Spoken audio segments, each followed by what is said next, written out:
مولاي صل وسلم دائما أبدا على حبيبك خير الخلق كلهم مولاي صل وسلم. الحمد لله رب العالمين والصلاة والسلام على أشرف الأنبياء والمرسلين وعلى آله وأصحابه أجمعين.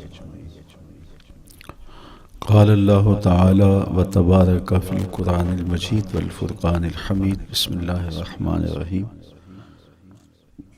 لا أقسم بهذا البلد وأنت حل بهذا البلد ووالد وما ولد لقد خلقنا الإنسان في كبد. صدق الله مولانا العظيم وصدق رسوله النبي الكريم الرؤوف الرحيم. اللهم نور قلوبنا بالقرآن وزين أخلاقنا بالقرآن وأدخلنا الجنة بالقرآن ونجنا من النار بالقرآن. قال الله تعالى وتبارك في شان حبيبه مخبرا وآمرا إن الله وملائكته يصلون على النبي يا أيها الذين آمنوا صلوا عليه وسلموا تسليما. اللهم صل على سيدنا ومولانا محمد معدن الجود والکرم صلاۃ وسلاما علیک یا سیدی یا رسول اللہ. میں نے آپ کے سامنے قرآن مجید کے جو کلمات تلاوت کیے ان میں اسی حقیقت کو بیان کیا گیا. لا اقسم بہذا البلد، آغاز ہوا شہر مکہ کی قسم سے. قسم ہے مجھے اس شہر کی، پھر وجہ قسم بھی بیان کی. وَأَنْتَ حِلٌّ بِهَذَا الْبَلَدِ، مجھے اس شہر کی قسم اس لیے کہ محبوب اس شہر میں تو جو بستا ہے، تیرا بسیرا ہے اس شہر میں، اس شہر کی گلیوں نے تیرے قدم چومے ہیں اور تیرے انفاس کی مہک اس کی فضاؤں میں بسی ہے، اس لیے مجھے قسم کہ یہاں تم رہتے ہو.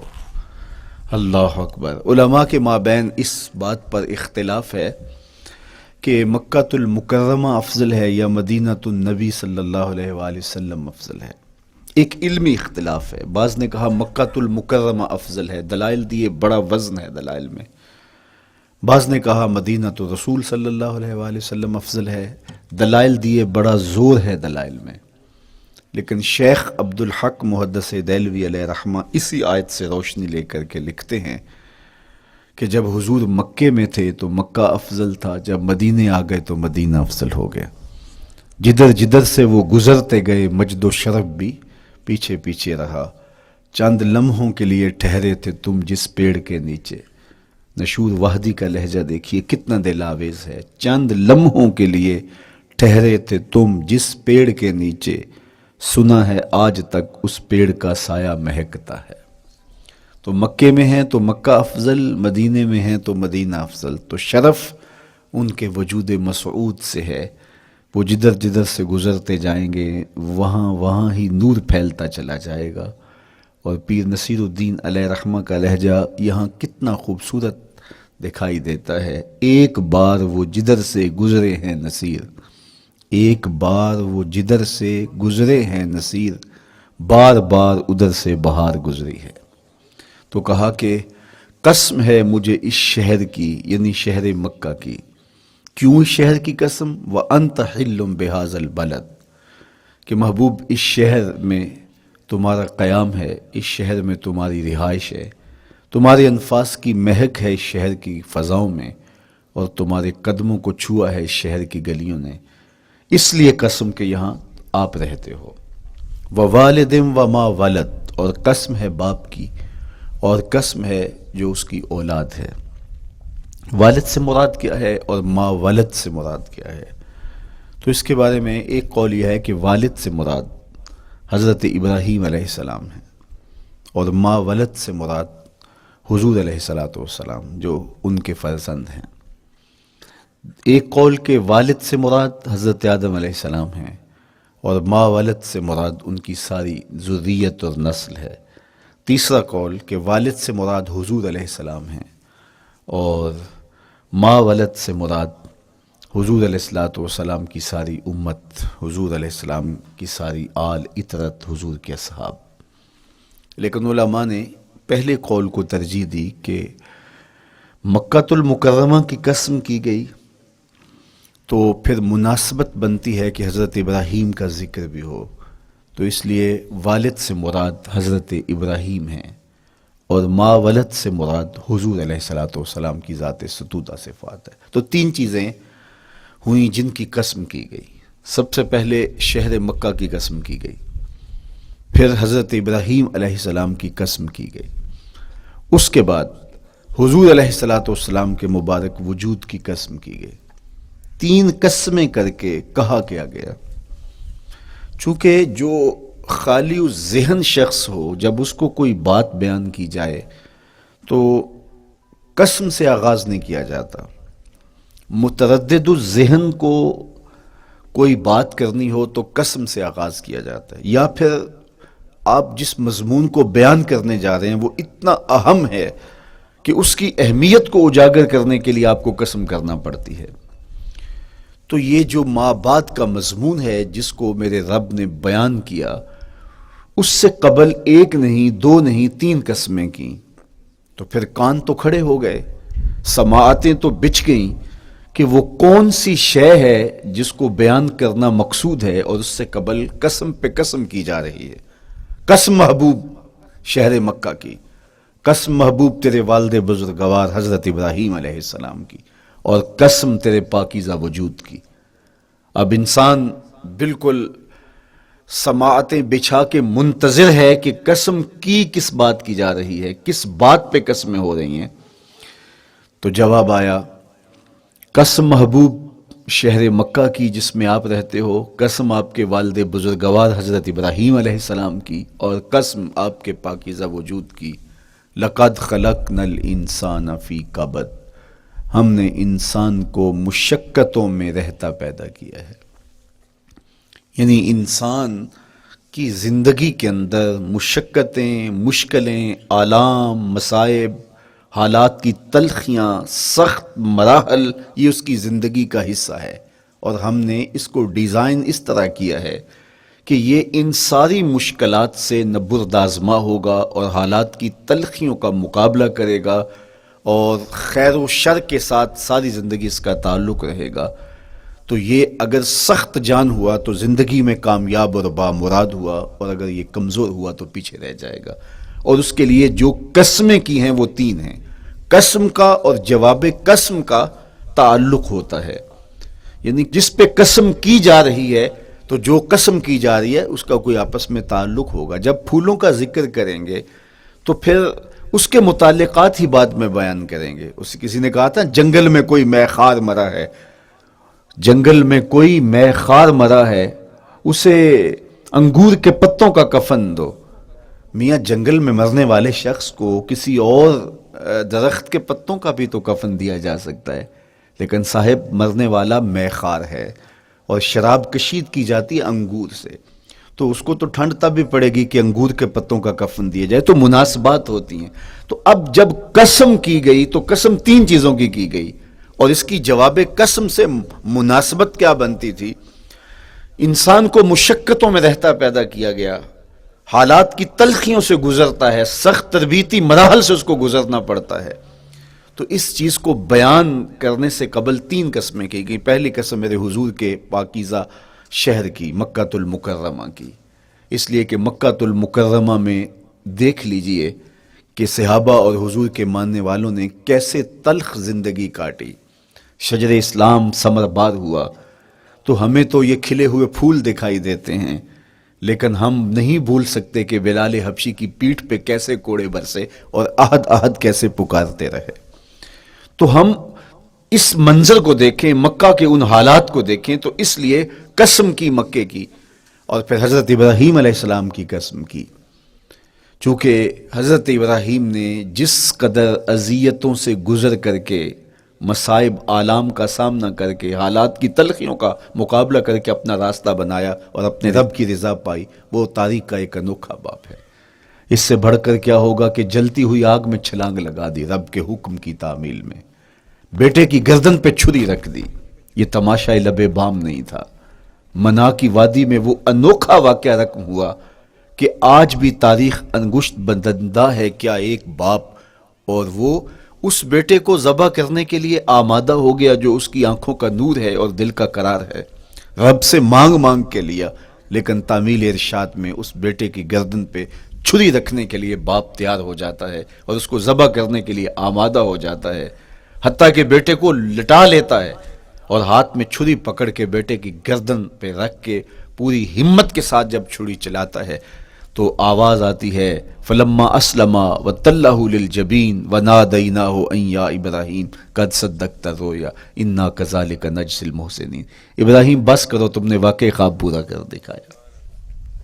اپنی بیوی کو، اپنے نو مولود بچے کو وادی غیر ذی زرع میں چھوڑ آنا، جہاں کچھ بھی میسر نہیں تھا، یہاں آپ کو آپ کے ماں باپ چھوڑ کے جاتے ہیں، ایک خوبصورت آسودہ ماحول ہے، اور آپ کو جس مقصد کے لیے چھوڑ کے جا رہے ہیں تو وہ مقصد بھی آپ کی اور ان کے پیش نظر ہے، لیکن اس کے باوجود بھی جو ہے وہ آنکھیں نم ہو جاتی ہوں گی کہ ہم اپنی اولاد کو یہاں چھوڑ کے جا رہے ہیں، جبکہ ایک محفوظ پناہ گاہ میں آپ کو چھوڑ کے گئے۔ آپ کی تربیت کرنے والا ایک جو ہے وہ توانا طبقہ اور ایک توانا جو ہے وہ سٹاف موجود ہے جو آپ کی فکری، ذہنی، بدنی تربیت کے لیے کوشاں ہیں، لیکن اس کے باوجود بھی والدین محسوس کرتے ہیں لیکن اپنے نو مولود بچے کو وہاں چھوڑ کے جانا جہاں آب و دانہ بھی میسر نہیں تھا۔ مورخ اسلام فی جلندری نے اس وادی کا نقشہ کھینچتے ہوئے کہا، وہ وادی جس میں وحشت بھی قدم رکھتی تھی ڈر ڈر کے، جہاں پھرتے تھے آوارہ تھپیڑے بادے سر سر کے، جہاں پر گھاس اگتی تھی، جہاں نہ پھول کھلتے تھے، مگر وہ سرزمیں تھی آسماں بھی جھک کے ملتے تھے۔ تو اس وادی میں چھوڑ کے آنا، حضرت ابراہیم نے جو امتحانات دیے، اس لیے ان کی قسم کی، چونکہ جواب قسم کا تعلق بنتا ہے، تو قسم ابراہیم کے پاکیزہ وجود کی کہ جنہوں نے دکھ سہے، تکالیف آلام گوارا کی، لیکن پائے سوات میں لغزش نہیں آنے دی۔ تیسری قسم میرے حضور کے پاکیزہ وجود کی فرمایا جتنے دکھ مجھے دیے گئے، جتنی اذیتیں مجھے پہنچائی گئیں، اتنی کسی کو نہیں دی گئیں۔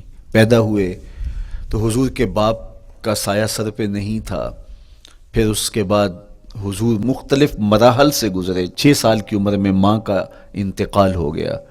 جب راہ حق میں لوگوں کو دعوت رشد و ہدایت دینے نکلے تو جو لوگوں کے رویے تھے اور جو اذیتیں لوگوں نے پہنچائیں وہ ایک الگ باب ہے۔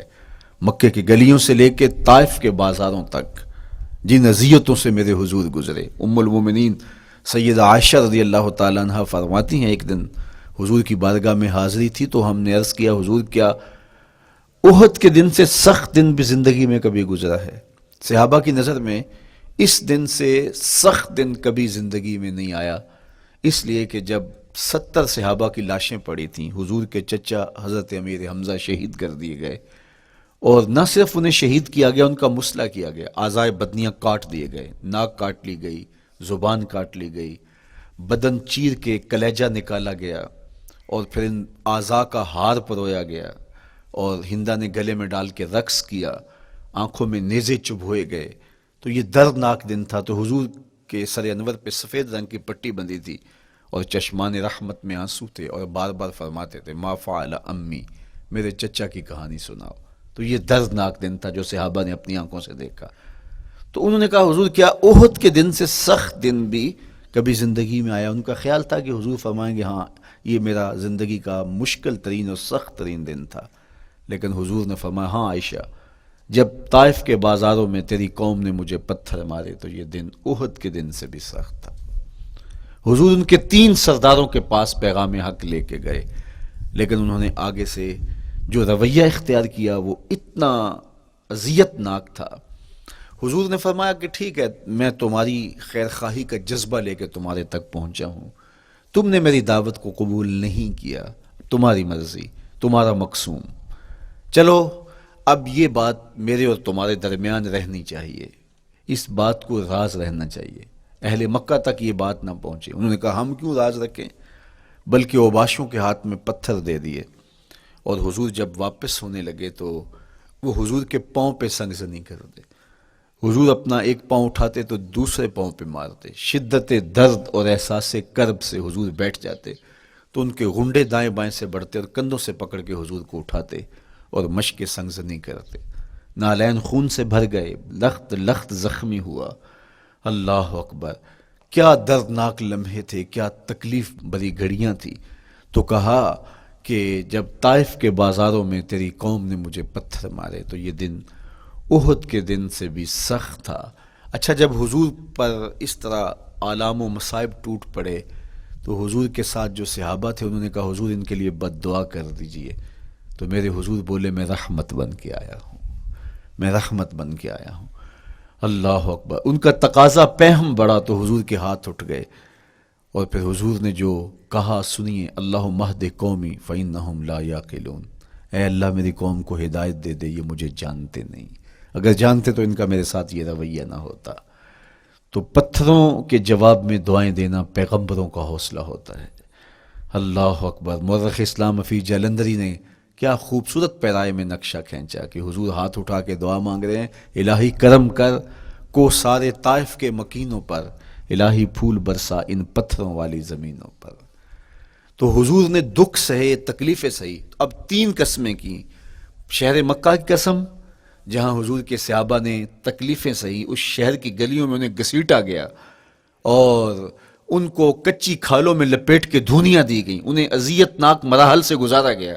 حضرت ابراہیم مشکل سے مشکل زندگی کاٹی اور رب کی رضا جوئی کے لیے کوشاں رہے، اور میرے حضور نے سخت ترین اذیتوں، مقاومتوں، مخالفتوں اور تکلیفوں کا سامنا کیا۔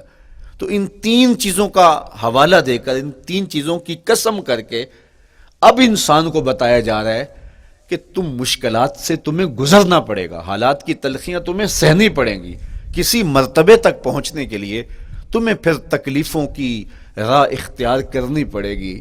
تم کون ہوتے ہو؟ میرا محبوب ہو تو تکلیفیں وہ بھی اٹھائے، 2 جہاں کا مالک ہو اور طائف کے بازاروں میں اس کے پاؤں پہ بھی پتھر پڑیں، اور کونین کا سردار ہو اور ان کے اوپر اوجری ڈال دی جائے، کائنات کا مالک ہو اور ان کو مکے کی گلیوں کے اندر ان کے گلے میں عقبہ بن ابی معیط کپڑا ڈالے اور تاؤ دے، تو کیا ان مشکلات سے تم بچ سکتے ہو؟ جب تم کسی منزل تک پہنچنا چاہتے ہو تو پھر یہ حوالے ماضی کے دیکھ لو، 3 قسمیں کر کے اس حقیقت کو بیان کیا کہ ابراہیم علیہ السلام کے وجود کو دیکھ لو، حضرت مصطفیٰ کریم علیہ السلام کی ذات ستودہ صفات کو دیکھ لو، اور مکے کی گلیوں میں صحابہ کے ساتھ جو ظلم اور جبر ہوئے اور انہوں نے جو مصیبتیں اور مشقتیں کاٹی وہ ساری دیکھ لو۔ تو 3 قسمیں کھا کر کے کہا کہ بے شک انسان مشقتوں میں رہتا پیدا کیا گیا ہے۔ اس لیے قافلہ انسانی کے وہ افراد جو کسی منزل کے متلاشی ہوتے ہیں، جو جستجو کی زندگی بسر کر رہے ہوتے ہیں، ان کو پھر مشکلات سے گزرنا پڑتا ہے اور حالات کی تلخیاں ان کو گوارا کرنا پڑتا ہے، کشاکش حیات سے ان کو ٹکرانا پڑتا ہے، اور ان کو آگے بڑھنے کے لیے ان کو تکلیفوں سے گزر کر کے، جان گسل مراحل سے گزر کر کے پھر منزل کی طرف عازم سفر ہونا پڑتا ہے۔ کیا میں نے اس خاکدان سے کنارہ، جہاں رزق کا نام ہے آب و دانہ، پلٹنا جھپٹنا جھپٹ کر پلٹنا، لہو گرم رکھنے کا ہے ایک بہانہ، پرندوں کی دنیا کا درویش ہوں میں کہ شاہی بناتا نہیں آشیانہ۔ تو زندگی مشکل مراحل سے گزر جانے کا نام ہے۔ اقبال نے کہا تھا ہے شباب اپنے لہو کی آگ میں جلنے کا نام۔ یہ زندگی آسان نہیں ہے، یہ حالات کی تلخیوں کا مقابلہ کرنے کا نام ہے، یہ ضبط نفس کا نام ہے، یہ اپنے من کی تربیت کا نام ہے۔ حضرت امام راضی سایت کریمہ کے تحت لکھتے ہیں کہ جب بچہ شکم مادر میں ہوتا ہے تو وہ 3 پردوں میں ہوتا ہے، ایک جھلی کا پردہ، ایک رحم مادر کا پردہ اور ایک پیٹ کا پردہ۔ تو 3 پردوں میں وہ بیچارہ بڑی عجیب سی حالت میں ہوتا ہے۔ یہ اس کا پہلا مرحلہ ہے تخلیق کے بعد، اس کے بعد پیدائش کا دوسرا مرحلہ ہے، یہ زچہ بچہ دونوں کے لیے موت و حیات کے مرحلے ہوتے ہیں۔ اس کے بعد وہ پیدا ہوا، اس دنیا پہ آیا، تو اس کی مشکل کیا ہے؟ زبان ہے، بولنا نہیں جانتا، دیکھتا ہے پہچان نہیں سکتا، سنتا ہے سمجھ نہیں سکتا، ہاتھ ہیں پکڑ نہیں سکتا، ٹانگیں ہیں چل نہیں سکتا۔ کتنی مشکل بن گئی، یہ سب کچھ چیزیں ہونے کے باوجود بھی وہ بے بس دکھائی دیتا ہے، اس کو دودھ مانگنے کے لیے بھی رونا پڑتا ہے، تو یہ ایک مرحلہ تھا. پھر آہستہ آہستہ اس نے بولنا سیکھا، ایک ایک حرف کر کے لفظ لفظ جوڑ کے وہ جملے مکمل کرتا رہا. آج تو زبان کا طوطی بولتا ہے، آج تو بات کریں تو جو ہے وہ ماحول تھم جاتا ہے. لیکن انسان ذرا پلٹ کے آغوش مادر میں تیری ماں نے ایک ایک حرف تجھے سکھایا تھا، ایک ایک لفظ تجھے سکھایا تھا، لفظ لفظ کر کے حرف حرف کر کے جملے بنے. اور آج تیری گفتار کی شوخی کے تذکرے زمانے میں ہیں تو پھر تجھے بولنا سکھایا. تو چل نہیں سکتا تھا، آج تیری جو ہے وہ جولانیاں دیکھنے والی ہیں، تیری رفتار کو کوئی چھو نہیں سکتا ہے. تیری آنکھوں کی بجلیاں آج عقابوں سے بڑھ کر ہیں. آج تیرے کانوں کے اندر نغموں کا جہاں آباد ہے. آج تیرے ہاتھوں کی گرفت کہ آگے شیر غراں بھی ہو تو وہ بھی بے بس ہو جاتا ہے. لیکن دیکھ تو کتنا مجبور تھا. اچھا چلو وہاں سے آگے آئے، پھر زندگی کو سیکھنا پڑتا ہے، آداب سیکھنے پڑتے ہیں، کس سے کیا بات کرنی ہے سیکھنا پڑتا ہے. آگے بڑھے، جوانی کی دہلیز پہ پہنچے.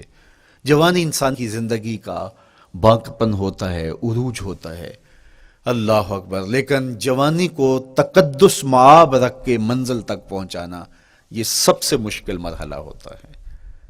چونکہ جذبات بے قابو ہیں، خواہشیں آوارہ ہیں، اور تا حد نظر نظارے ہی نظارے جو دل کو کھینچتے ہیں. اب اپنے تقدس کو جو شخص محفوظ رکھے، کائنات میں سب سے قیمتی جوہر حضرت انسان کا اس کی عصمت کا جوہر ہے. اور سب سے حسین چہرہ وہ ہے جو جنسی کالک سے اپنے آپ کو بچا لے.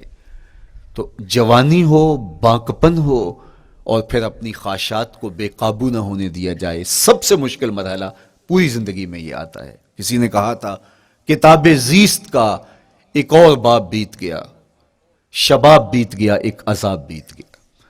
تو شباب کا ختم ہونا اور اس کو خیریت سے منزل تک پہنچنا یہ کتنا بڑا مشکل مرحلہ ہوتا ہے. جس کا جوانی میں باطن کا چہرہ مسخ ہو جاتا ہے اور جنسی کالک سے جو چہرہ آلودہ ہو جاتا ہے اس کا عفت کا دامن داغدار ہو جاتا ہے. تو اس لیے وہ چہرہ تاباں ہے، وہ چہرہ روشن ہے، وہ چہرہ منور ہے جو اپنے آپ کو کالک نہیں لگنے دیتا اور اپنی عصمت کی حفاظت کرتا ہے. میرے حضور نے بھی ارشاد فرمایا سبعۃ یظلھم اللہ تعالی فی ظلہ یوم لا ظل الا ظلہ.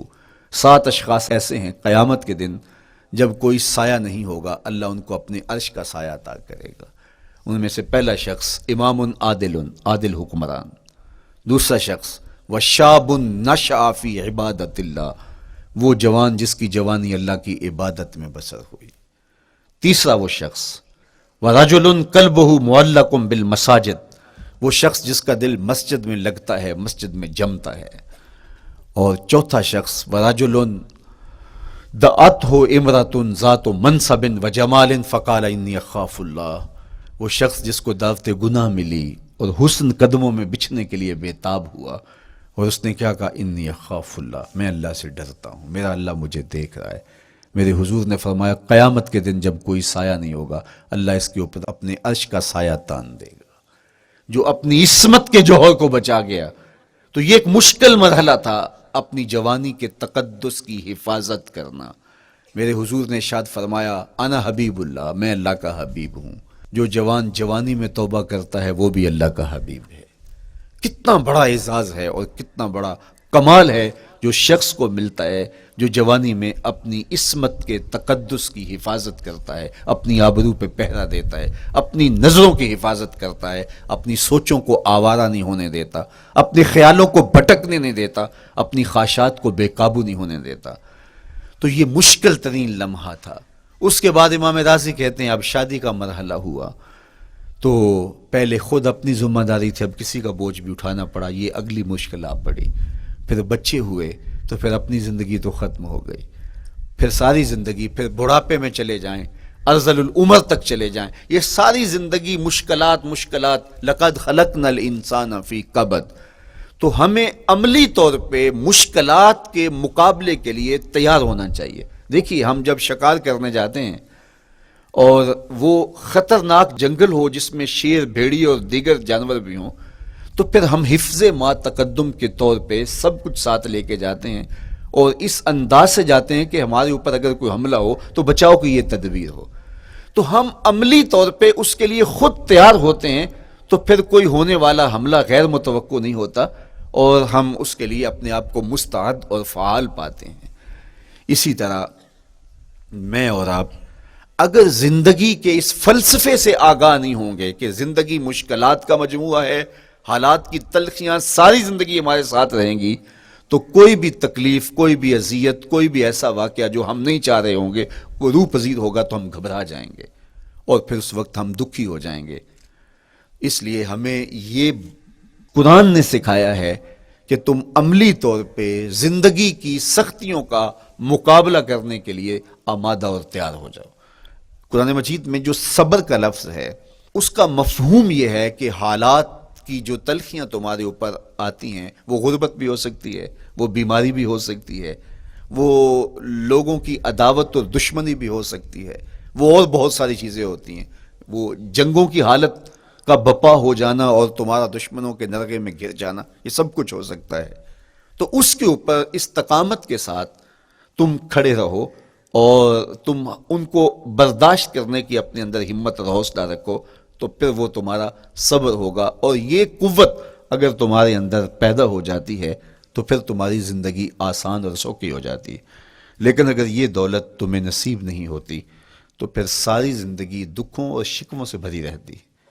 اس لیے ہمیں یہ چیز سیکھ لینی چاہیے کہ زندگی نام ہی مشکلات سے نہ برد آزما رہنے کا ہے۔ عملی طور پہ ہم دیکھو، ہمیں پتہ ہے سردی آ رہی ہے تو اس کا ہم پہلے انتظام کرتے ہیں، تو سردی ہمیں دکھی نہیں پھر کرتی، ہم سردی سے بھی لطف لیتے ہیں، موسم برسات سے بھی مزہ لیتے ہیں، اور گرمی سے بھی ہم ایک حاز حاصل کر لیتے ہیں اگر ہم اس کو جو ہے اس کے لیے عملی طور پہ اپنے آپ کو تیار کر لیں۔ لیکن اگر ہم اس کے لیے تیاری نہیں کریں گے تو سوائے گھبراہٹ کے اور کچھ نہیں ہوگا۔ تو مجھے اور آپ کو عملاً اپنے آپ کو اس بات کے لیے آمادہ کرنا پڑے گا کہ زندگی ان حالات کی تلخیوں سے ٹکرانے کا نام ہے، اور ساری زندگی ہمیں ان مراحل سے گزرتے رہنا پڑے گا۔ اور قرآن نے جو ہے وہ 3 قسمیں کر کے، اور 3 قسمیں بھی شہر مکہ کی اور محبوب کریم کے پاکیزہ وجود اور جناب ابراہیم علیہ السلام کی، تاکہ تمہیں پتہ چلے جب ان کو بھی ان مراحل سے گزرنا پڑا میں اور آپ کیا بیچتے ہیں۔ اس لیے ہمیں اپنی زندگی کو ان راہوں پہ ڈالتے ہوئے صبر اور استقامت، اب صبر اور استقامت کی دولت ہمیں کیسے نصیب ہوگی، یہ دولت کس طرح، یہ قوت راسخہ ہمارے اندر کیسے پیدا ہوگی، اور کس طرح ہمارے من کے اندر یہ چیزیں سمائے گی۔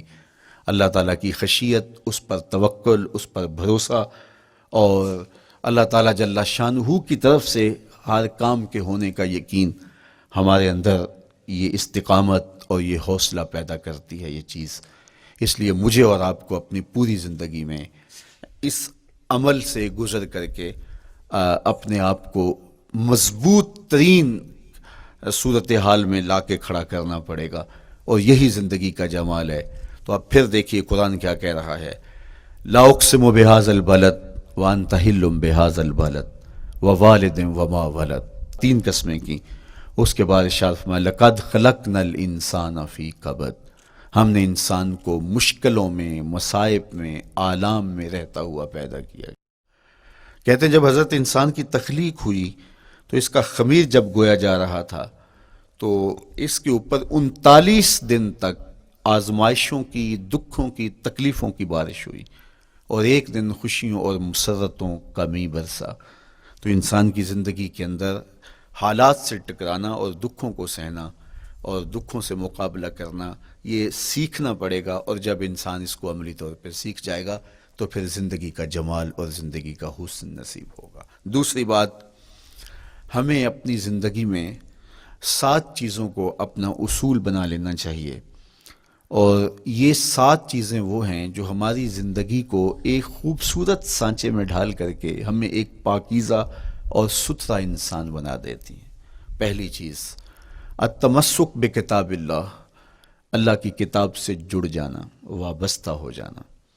جب ہم کتاب اللہ سے وابستہ ہو جائیں تو پھر ہمارے باطن کی اور نفس کی تربیت ہوتی ہے، اور پھر ہم وہ مطلوب انسان بنتے ہیں جو ہمارا رب ہم سے تقاضا کرتا ہے۔ تو اس لیے ہمیں اپنی زندگی میں اس چیز کو لازم کر لینا چاہیے کہ ہمارا کوئی بھی دن قرآن مجید کی تلاوت کے بغیر نہ گزرے۔ اپنے دن کا آغاز قرآن مجید کی تلاوت سے کیجیے۔ سورہ یاسین سے جو اپنے دن کا آغاز کرتا ہے سارا دن اللہ کی امان میں رہتا ہے، اس کی حفاظت میں رہتا ہے۔ اور اپنی شب کا آغاز سونے سے پہلے سورہ الملک کی تلاوت کریں، آپ ساری شب اللہ کی امان میں، اس کی حفاظت میں رہیں گے۔ اور قرآن مجید کو سمجھ کر اس کے مفاہیم و مطالب کے ساتھ ایک رکوع کم از کم پوری زندگی، اپنی زندگی کے نصاب میں آپ کتنا وقت مختلف امور کے لیے سر انجام دیتے ہیں۔ یہ کتاب انسانی ہدایت کے لیے، انسانی تربیت کے لیے اس سے کوئی اور بہتر اور مؤثر جو ہے وہ نصاب نہیں ہو سکتا ہے۔ انسان سازی کا بہترین ذریعہ ہے یہ کتاب، اور اس کتاب کے ذریعے سے جو ہے وہ انسان پستیوں سے اٹھ کے بلندیوں تک جا پہنچتا ہے۔ اقبال نے تو کہا کہ گر تمی خواہی مسلمان زیستن، نیست ممکن جز بقرآن زیستن۔ اگر تو مسلمان بن کے جینا چاہتا ہے تو قرآن کے بغیر ایک قدم بھی نہیں چل سکتا۔ تو آگے چل کے اسی نظم میں کہا کہ فاش می گوئم آنکھ در دل مزمرست، این کتابیں نیست چیزیں دیگرست۔ اگر میں کھل کے بیان کر دوں جو میرے سینے میں چھپا ہے تو میں تجھے بتا دوں کھل کے یہ کتاب نہیں، یہ کوئی اور ہی شے ہے۔ کن لوگوں کو کہاں سے اٹھایا اور یہ کتاب کہاں تک لے گئی، جو باہمی جنگ و جدل میں الجھے ہوئے تھے اور حرف شناس بھی نہیں تھے، جو سواد آشنا بھی نہیں تھے، پھر انہوں نے جو ہے وہ روما کی سلطنت بھی الٹ کے رکھ دی۔ یہ کرشمہ تھا اس کتاب کا جس نے زندگی کا جمال ان کی روحوں کے اندر پیدا کر دیا۔ تو میں اور آپ اپنی زندگی میں قرآن مجید سے کبھی بھی دور نہ ہوں، روزانہ کی بنیاد پہ آپ تلاوت کلام مجید اپنی زندگی میں شامل رکھیں۔ انشاءاللہ اس کے اجالے دنیا میں اور آخرت میں آپ اپنی آنکھوں سے مشاہدہ کریں گے۔ حضرت امام احمد بن حنبل فرماتے ہیں میں نے رب سے کہا کہ مجھے اپنا قرب عطا کر، آواز آئی میرا قرب چاہتے ہو تو قرآن پڑھا کرو۔ یہ رب کی قربت کی بھی ضمانت ہے اور ضبط نفس اور باطن کی تربیت کا بھی ذریعہ ہے۔ اچھا، دوسری بات والاقتداء بسنت رسول اللہ صلی اللہ علیہ وآلہ وسلم، ہمارے لیے بہترین نمونہ ہمارے حضور علیہ الصلوۃ والسلام کی زندگی ہے، حضور کے دیا ہوا نظام حیات ہے جس پر حضور نے خود عمل کر کے دکھایا۔ میرا عشق رسول، میری محبت رسول اس بات کا تقاضا کرتی ہے کہ میں ان کے طریقہ حیات کے مطابق اپنی زندگی گزاروں۔ اسلام دعوے کی بات نہیں کرتا، دلیل ہم سے مانگتا ہے۔ آج میں کہتا ہوں میں عاشق رسول ہوں، اور اتنا بڑا عاشق رسول ہوں کہ میرے جیسا زمانے میں دوسرا کوئی نہیں۔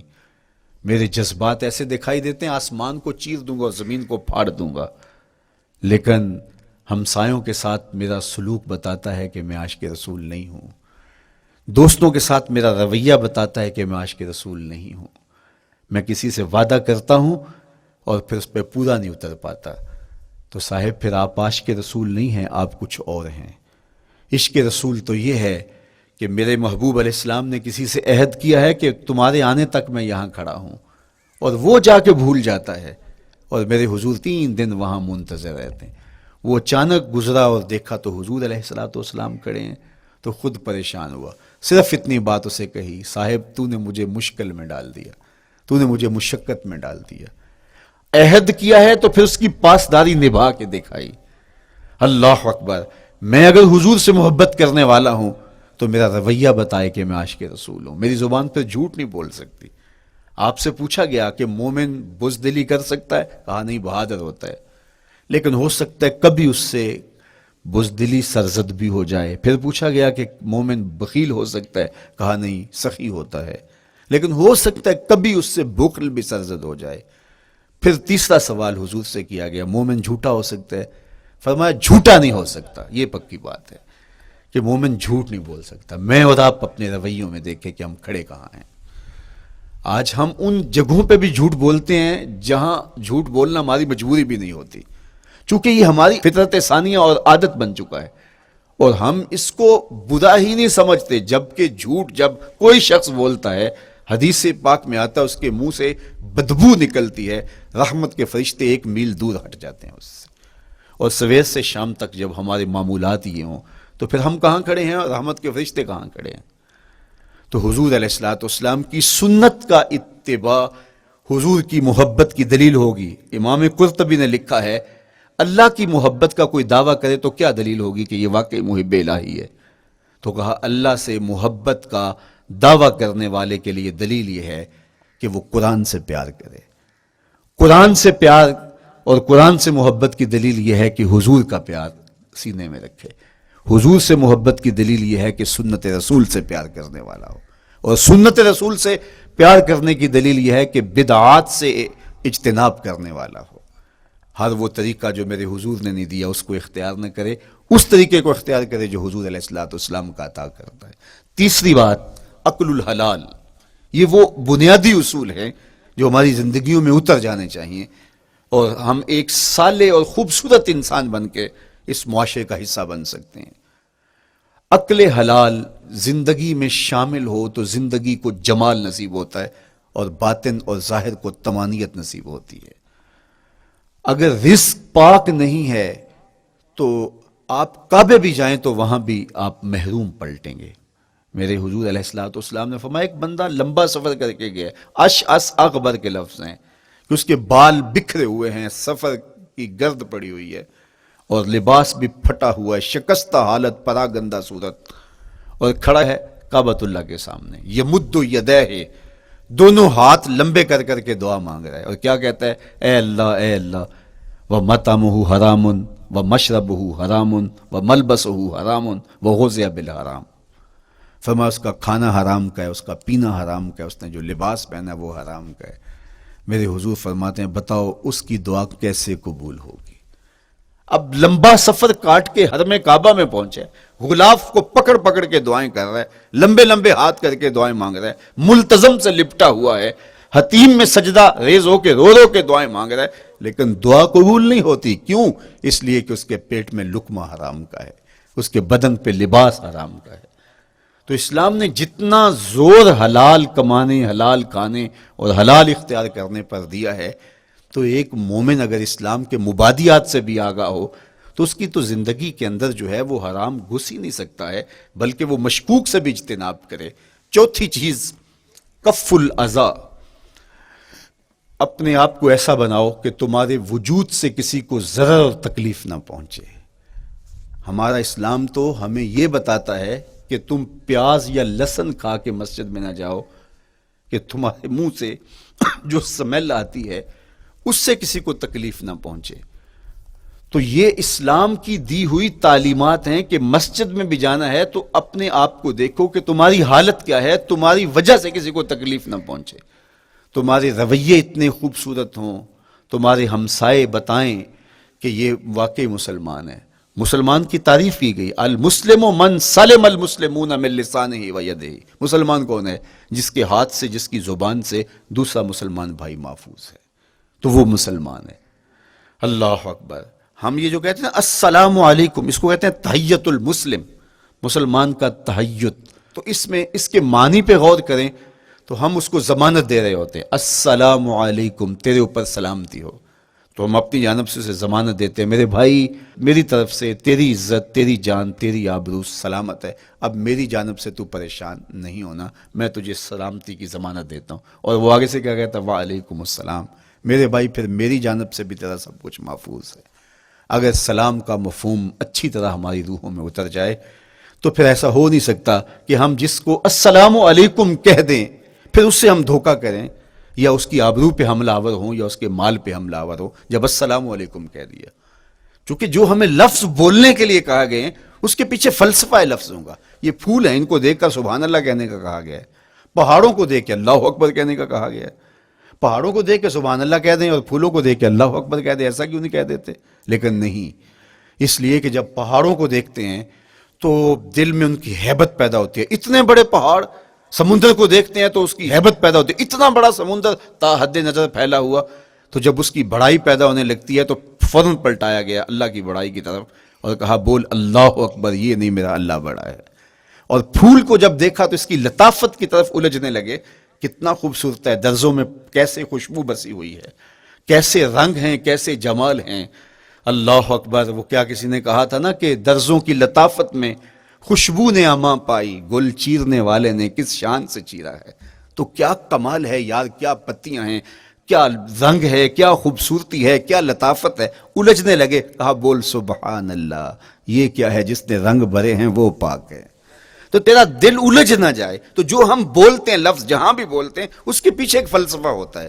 السلام علیکم یہ تحیۃ المسلم ہے، جب ہم کسی کو کہتے ہیں السلام علیکم تو اس کو ہم نے ضمانت دے دی، بس بات ختم، اب جو ہے وہ میری جانب سے تو محفوظ ہے۔ لیکن ہم سلام بھی لے رہے ہوں گے اور ہاتھ بھی کاٹ رہے ہوں گے اور اس کی جیب بھی کاٹ رہے ہوں گے، پھر سلام نہیں لیا، ہم نے منافقت کی ہے۔ تو کف الاذی چوتھی چیز، اور پانچویں چیز اجتناب المعاصی، گناہوں سے اپنے آپ کو بچا کے رکھنا۔ نیکی کرنا بہت اہم ہے، لیکن نیکی کرنے سے زیادہ ہم اپنے آپ کو گناہوں سے بچانا ہے۔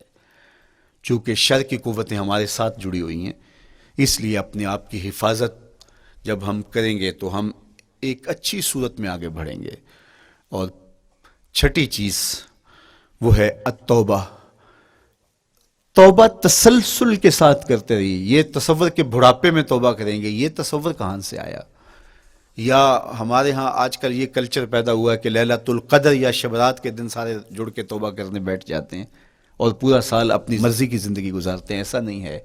میرے حضور کے دامن پہ ایک بھی گناہ کا دھبا نہیں تھا۔ ہم نبیوں کی عصمت کے قائل ہیں، کسی نبی پر کوئی گناہ کا دھبا نہیں ہوتا۔ اگر اس امکان کو بھی تسلیم کر لیا جائے تو ساری شریعت مشکوک ہو جاتی ہے، لیکن اس کے باوجود حضور فرمایا میں دن میں اللہ سے 100 بار توبہ کرتا ہوں، ایک دن میں 100 مرتبہ توبہ کرتا ہوں۔ میں اور آپ دیکھیں کہ ہم کیا اس معمول کو اپنی زندگی میں شامل کیے ہوئے ہیں۔ جب انسان توبہ کرتا ہے، جب غسل کر لیتا ہے نا ایک دفعہ، تو پھر وہ بچ بچ کے چلتا ہے کہ کوئی گرد دوبارہ پڑ نہ جائے، اور جب وہ لتھڑا ہوا ہو تو پھر اس کو پرواہ بھی نہیں ہوتی۔ اس لیے ہمیں بار بار غسل کرنے کی، بار بار توبہ کرنے کی تلقین کی گئی ہے، تاکہ ہم پھر نئے گناہوں سے بچتے رہیں گے۔ تو اپنی زندگی میں توبہ کا تسلسل کیجئے، شام سویرے صبح بار بار اللہ سے توبہ کی اور رجوع کیجئے۔ اور آخری چیز ادا الحقوق، حقوق کا ادا کرنا۔ ہمارے ذمے جو حقوق عائد ہوتے ہیں وہ ہمارے والدین کے ہیں، وہ ہمارے بہن بھائیوں کے ہیں، وہ ہمارے دوستوں کے ہیں، ہمسایوں کے ہیں، ہمارے اساتذہ کے ہیں، کلاس فیلوز کے ہیں۔ وہ حقوق حتیٰ کہ جانوروں کے کیوں نہ ہوں، تو ان حقوق کو ہم ادا کرنے والے، دست برزدار نہیں ہو سکتے ہم ان حقوق سے۔ یہ مومن کی زندگی ہے، یہ ہمارا نظم حیات ہے، یہ اسلام کا دیا ہوا منشور ہے، یہ طریقہ زندگی ہے کہ ہم ایک ایک کے حق کو ادا کرتے ہوئے اپنی زندگی کو بسر کریں۔ بالخصوص میں طلباء سے مخاطب ہوں کہ یہ عمر تربیتی اعتبار سے سب سے اہم عمر ہے۔ سیدنا علی المرتضیٰ رضی اللہ تعالیٰ عنہ فرماتے ہیں کہ 15 سال سے لے کر کے 20 سال تک کی عمر میں انسان کے نظریات پختہ ہوتے ہیں اور اس کی عادتیں جمتی ہیں۔ یہ دوسرے کہتے ہیں 13 سے 19 سال تک کی عمر، وہ کہتے ہیں یہ بڑی اہمیت کی حامل ہے۔ تو 13 سے 19 سال یا 15 سے 20 سال تک کی عمر، بعض کا تو ہوتا ہے کہ ابھی بچے ہیں، ماں باپ بھی سستی کرتے ہیں کہ ان کو تہجد کا عادی اب کیوں بنائیں، ابھی تو یہ بچے ہیں، ان کو ان چیزوں سے، چھوٹی چھوٹی چیزوں کا عادی اب کیوں بنائیں، جب بڑے ہوں گے، سمجھدار ہوں گے، ذمہ داریوں کا بوجھ آئے گا، سب کچھ کر لیں گے۔ تو پھر اس وقت کرنا مشکل ہوتا ہے، پھر کر نہیں پاتا بندہ۔ تو جو سیکھنا ہے، جو عادتیں پختہ کرنی ہے، وہ اسی زندگی میں ہوتی ہیں۔ تو یہ آپ کا ایک موقع ہے، آپ کو ایک ماحول فراہم ہوا ہے۔ آپ کے ہمسائے آپ کے کلاس فیلوز ہیں جو آپ کے ساتھ کمرے میں رہ رہے ہیں۔ ہمسائیگی کے حقوق ادا کرنے کا جو انداز ہے وہ یہاں ہی سیکھیے اور اپنے اندر اس کو متحقق کیجیے اور پختہ کیجیے۔ اسی طرح اپنے گفتگو کے لہجوں میں شائستگی، اپنے انداز کے اندر خوبصورتی اور اپنے رویوں کے اندر جمال پیدا کرنے کی کوشش کریں۔ اپنے آپ کو مؤثر بنائیں اور شریعت کے بتائے ہوئے اصول اور ضابطوں کے مطابق آپ جب زندگی کے چند دن گزار لیں گے، پھر زندگی گزارنے کا نشہ آنے لگ جائے گا۔ چونکہ جب ہم اپنی خواہش کی زندگی گزارتے ہیں تو پھر ہم خود بے چین اور مضطرب ہوتے ہیں، اس لیے کہ ہمیں اس طرح زندگی گزارنی چاہیے جس طرح ہمارے رب نے ہمیں بتایا ہے۔ آپ کوئی بھی مشین خریدتے ہیں، کوئی بھی چیز لیتے ہیں تو اس کے ساتھ چھوٹی سی بک دیتے ہیں آپ کو، اس کا طریقہ استعمال بتاتے ہیں کہ اس کو یوں استعمال کرو گے تو دیر پا اس کے فوائد حاصل کرو گے۔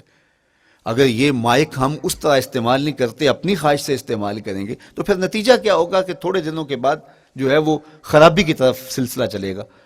اس طرح یہ وجود جس پاکیزہ ذات نے بنایا ہے اس نے ہمیں بتایا ہے کہ اس کو استعمال کیسے کرنا ہے اور اس زندگی کو کیسے گزارنا ہے، اور پھر انسان کو ایک ماڈل اور نمونہ بھی چاہیے، تو کہا نمونہ دیکھنا ہے تو محمد عربی کی ذات دیکھ لو، ادھر دیکھتے جاؤ اور زندگی گزارتے جاؤ، دیکھنا تمہاری زندگی کتنی خوبصورت اور کتنی پروقار گزرتی ہے۔